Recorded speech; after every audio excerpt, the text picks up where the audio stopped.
Davanagere ticket ಹಂಚಿಕೆ ವಿಚಾರ Congress high command ನಾಯಕರಿಗೆ ಮುಸ್ಲಿಂ ಮುಖಂಡರಿಂದ ಪತ್ರ.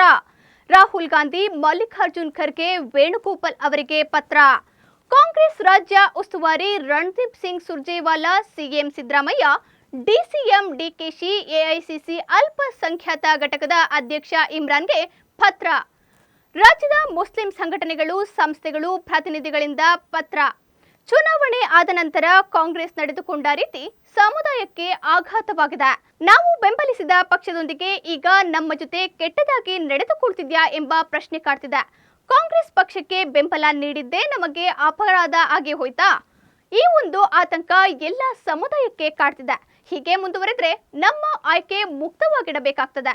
ಟಿಕೆಟ್ ಕೇಳಿದ್ದಕ್ಕೆ ಅಪರಾಧ ಮಾದರಿಯಲ್ಲಿ ವರ್ತಿಸಲಾಗಿದೆ. ಹೀಗೆ ಮುಂದುವರೆದ್ರೆ ಪರಿಸ್ಥಿತಿ ಕಷ್ಟವಾಗ್ತದೆ. ಹೀಗಾಗಿ ಈ ವಿಚಾರದಲ್ಲಿ ತಾವೇ ಒಂದು ಸ್ಪಷ್ಟ ನಿರ್ಧಾರ ತೆಗೆದುಕೊಳ್ಳಬೇಕೆಂದು ಮನವಿ ಮಾಡಿದ್ದಾರೆ. ಹೈಕಮಾಂಡ್ ನಾಯಕರಿಗೆ ಮುಸ್ಲಿಂ ಸಮುದಾಯ ನಾಯಕರಿಂದ ಪತ್ರ. ಇದಾಗಿತ್ತು ಈ ಹೊತ್ತಿನ ವಿಶೇಷ. ಮುಂದಿನ ವಾರ್ತೆಗಳಲ್ಲಿ ಭೇಟಿಯಾಗೋಣ. ಧನ್ಯವಾದಗಳು.